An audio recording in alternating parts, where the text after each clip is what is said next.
दोस्तों, आज की इस कहानी के जरिए हम आपको बताएंगे कि बुद्ध के नजरिए से हमारी जिंदगी की कीमत क्या है। हम में से बहुत से लोग अपनी जिंदगी की वैल्यू नहीं समझते और अपने जीवन को ऐसी चीजों में बर्बाद कर देते हैं जिनसे हमारा नुकसान ही होता है। कुछ लोग अपनी जिंदगी शराब के पीछे बर्बाद कर देते हैं तो कुछ लड़कियों के चक्कर में और कुछ अपनी सारी जिंदगी पैसा पैसा करके बर्बाद कर देते हैं। आज की इस कहानी के जरिए आप जानेंगे कि हमारी जिंदगी कितनी कीमती है और हमें अपनी इस कीमती जिंदगी को किस तरह जीना चाहिए। एक बार की बात है, गौतम बुद्ध अपने शिष्यों को जिंदगी से जुड़ी अच्छी बुरी चीजों का ज्ञान दे रहे थे। सभी शिष्य उनकी बातों को बहुत ध्यान से सुन रहे थे। उन सभी में एक शिष्य ऐसा था जिसे प्रश्न पूछने की बहुत आदत थी। वो उठकर गौतम बुद्ध के पास गया और उनसे बोला, आप हमें जिंदगी के बारे में जो कुछ सिखा रहे हैं उस सब का क्या फायदा, क्योंकि हम में से बहुत से बच्चों को ये भी नहीं पता कि हमारे जीवन का मूल्य क्या है और ये जीवन हमारे लिए कितना कीमती है। पहले आप हमें ये बताइए कि इस जीवन का मूल्य क्या है। अपने शिष्य की बात सुनकर गौतम बुद्ध अपने कक्ष में गए और एक चमकता हुआ पत्थर का टुकड़ा लेकर आए। वो टुकड़ा उन्होंने अपने शिष्य को दिया और बोले, मैं तुम्हें इस जीवन का मूल्य तब बताऊंगा जब तुम इस पत्थर का सही मूल्य पता लगाकर आओगे। साथ ही ये ध्यान रखना कि तुम्हें ये पत्थर का टुकड़ा किसी को बेचना नहीं है। गौतम बुद्ध की बात मानकर वो शिष्य बाजार की तरफ चला गया। बाजार में सबसे पहले उसकी नजर एक फल बेचने वाले पर पड़ी और उसने वो पत्थर उस फल वाले को दिखाया और बोला, इस पत्थर के बदले आप मुझे कितने फल दे सकते हो।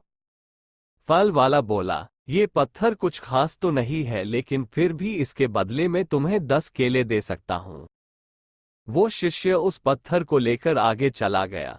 फिर उसे एक सब्जी वाला मिला। शिष्य ने उस सब्जी वाले से उस पत्थर की कीमत पूछी।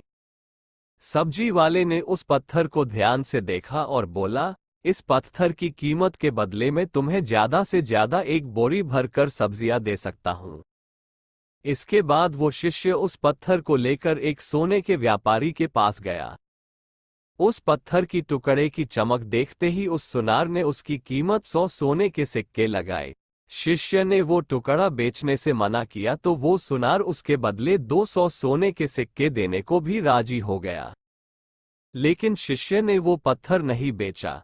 इसके बाद वो शिष्य एक हीरो के व्यापारी के पास गया और उनके सामने उसने वो पत्थर के टुकड़े को रख दिया। उस पत्थर को देखते ही हीरो के व्यापारी ने एक साफ कपड़ा बिछाया, उस पत्थर को उसके ऊपर रखा, फिर उसकी परिक्रमा की और हाथ जोड़कर उस पत्थर को कपड़े में लपेटते हुए वो बोला, तुम जिसे मामूली पत्थर समझकर उसकी कीमत पूछ रहे हो, असल में ये एक बेशकीमती रूबी है। ऐसा रूबी हर किसी को नहीं मिलता। मैं अगर अपना सब कुछ बेच भी दूं तो भी इसकी कीमत नहीं चुका सकता। उस व्यापारी की बातें सुनकर वो शिष्य हैरान हो गया। वो दौड़ा दौड़ा सीधा बुद्ध के पास आया और उन्हें उसने जो कुछ भी बाजार में हुआ वो सब बताया।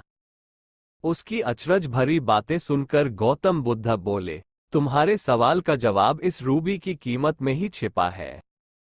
हमारा जीवन भी एक रूबी है। रूबी की तरह ये भी बेशकीमती है, लेकिन हम इस बात को हमेशा नजरअंदाज करते हैं और अपने जीवन का मूल्य नहीं समझते।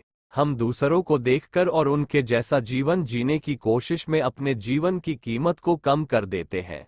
हम ये सोचते हैं कि हमारी जिंदगी की कीमत वही है जो दूसरे हमें बताते हैं, लेकिन ये बात हमेशा ध्यान रखना कि सामने वाला अपनी हैसियत, बुद्धि और अपनी समझ के हिसाब से तुम्हारी कीमत लगाता है।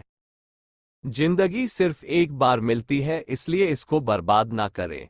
अपनी जिंदगी को उतना ही कीमती समझें जितना कीमती आप अपने बैंक में रखे रुपयों को समझते हैं। आज के समय में लोग अपनी जिंदगी से ज्यादा कीमती प्यार, पैसों और दिखावे से भरी चीजों को समझते हैं। प्यार के चक्कर में लोग सुसाइड कर लेते हैं। पैसों के चक्कर में ऐसा काम करने लग जाते हैं जिससे उनकी जिंदगी बर्बाद हो जाती है। नाम कमाने के चक्कर में उल्टे सीधे काम करने लग जाते हैं। हमेशा याद रखें कि दिखावा करना जरूरी नहीं है। प्यार दोबारा मिल सकता है, पैसा फिर कमाया जा सकता है, लेकिन जिंदगी को फिर से पाया नहीं जा सकता।